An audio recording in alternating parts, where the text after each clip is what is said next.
अपने रिश्तेदारों और परिजनों में किसी को भी बुरे व्यक्ति के रूप में देखना आसान है। मेरे पिता पियक्कर हैं, मेरे पति क्रोधी स्वभाव के हैं, मेरा बेटा छलिया है, मेरी सास बड़ी क्रूर है, ऐसा कहने वाले कई लोग मिलेंगे। अपने मन को छूकर बताइए, क्या आप दिन के 24 घंटे नेक और ईमानदार रहते हैं? आपकी खुशी किसी चीज में है, उनकी खुशी किसी और चीज में। बस मैं यह नहीं कह रहा हूं कि वे गैर जिम्मेदारी बरते, लेकिन उनकी आदतों और चाल चलन के आधार पर ही उनके साथ के अपने रिश्तों को मानेंगे।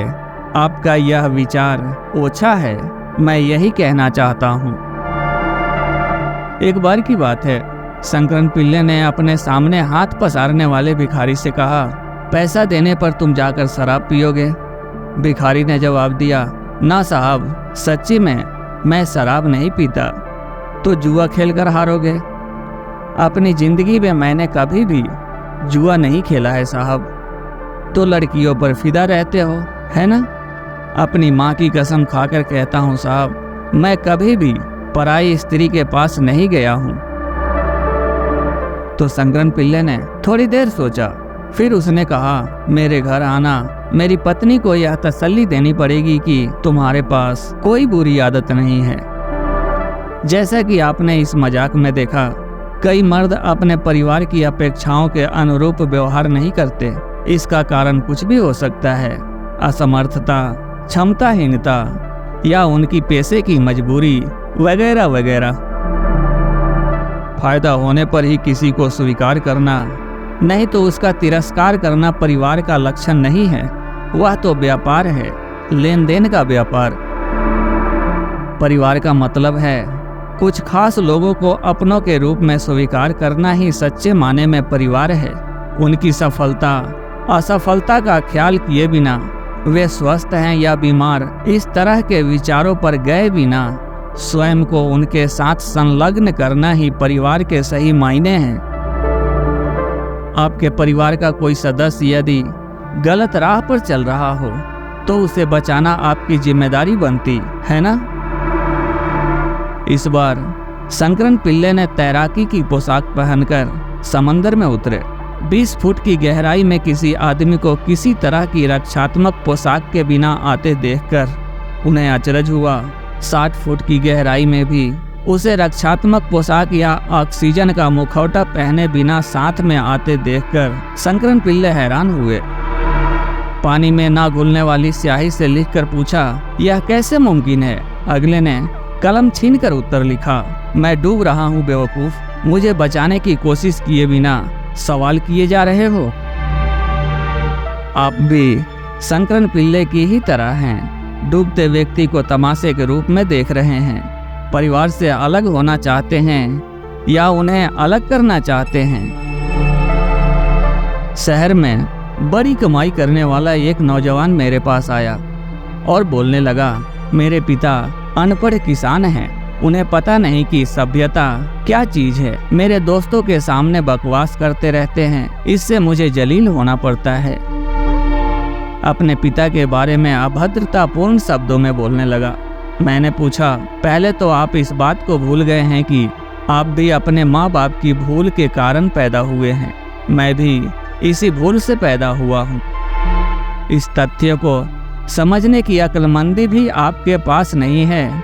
आप बेवकूफ़ हैं या वे चाहे तो इस तरह के व्यक्ति को जन्म देने के उनके काम को बेवकूफ़ समझ सकते हैं। जो लोग हमारी उम्मीदों के अनुरूप नहीं होते वे हमें बेवकूफ़ के रूप में दिखाई देते हैं।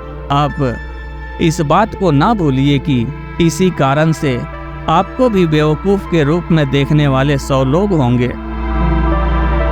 आप एक माहौल में रहते हैं, वे लोग दूसरे माहौल में। बस इसमें बुद्धिमानी की बात कुछ भी नहीं है, मूर्खता की बात भी नहीं है। और कुछ लोग ऐसा भी कहने वाले हैं, उसके साथ कैसे दोस्ती निभा सकता हूँ, वह तो सलीका नहीं जानता, समाज में मेरी जो हैसियत है उसे नहीं समझता। आपके अधीन काम करने वाला या आपके परिवार का कोई कनिष्ठ सदस्य आपके प्रति आदर नहीं दिखाता, क्या इस बात को लेकर दुखी होने वाले व्यक्ति हैं आप? जरूरत उनको दुरुस्त करने की नहीं है, बल्कि खुद को करने की है। एक बात समझ लीजिए, आपका जो स्व है वह किसी भी सम्मान का अपेक्षा नहीं करता। स्वाभिमान जैसी कोई चीज नहीं है, वह काल्पनिक मनोभाव है। आप दूसरों से किस लिए सम्मान की अपेक्षा करते हैं? दूसरों का ध्यान आपकी तरफ मुड़ना चाहिए, इसी अपेक्षा के साथ ना। सच्चाई यह है, आज जहां आप खड़े हैं वहां आपको अपने में पूर्ण होने का एहसास नहीं होता। सोचते हैं कि आप आधे अधूरे हैं। उस खाली स्थान को भरने के लिए आपको दूसरे की ध्यान की जरूरत पड़ती है। शंकरन पिल्ले अपने दोस्तों के साथ टेनिस खेल रहे थे। ढोल धमाकों के साथ पास से कोई शव यात्रा जा रही थी। दोस्त झट से रुक गया, आंखें बंद किए, हाथ जोड़कर शव यात्रा के निकल जाने तक प्रतीक्षा करता रहा। उसके बाद ही खेलना शुरू किया।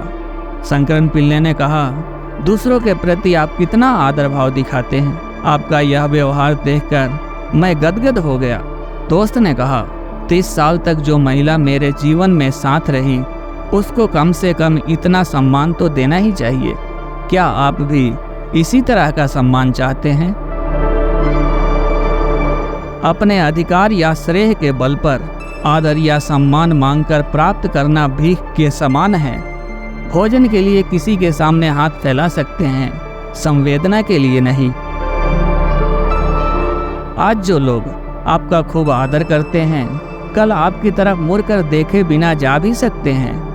यदि वह आपके अंदर हर बार दर्द पैदा करेगा तो गलती आपकी है। जब भी आप खुद को आधा अधूरा महसूस करते हैं, उस वक्त आप दूसरों से किसी चीज का इंतजार करने लगते हैं। जब वह पूरा नहीं होता होगा, आप दुखी होते हैं। स्वयं को कैसे पूर्ण बनाया जाए, इस बात पर विचार करना छोड़कर दूसरों के सामने सम्मान के लिए हाथ पसारना तुच्छ नहीं है तो क्या है? यदि मुझसे पूछेंगे तो यही कहूंगा कि आप जिन अनुभवों को कड़वा मानते हैं, लगातार ऐसे कटु अनुभवों का होना आपके हितकर ही है। जीवन के छोटे छोटे सबक सीखने में देर होने से आपकी जिंदगी ही तो व्यर्थ जा रही है। जब तक आप अपने अनुभवों के लिए भाग्य, अभिमान, आक्रोश आदि पर दोष देते रहेंगे, तब तक कभी भी आप आनंद का स्वाद चख नहीं सकेंगे।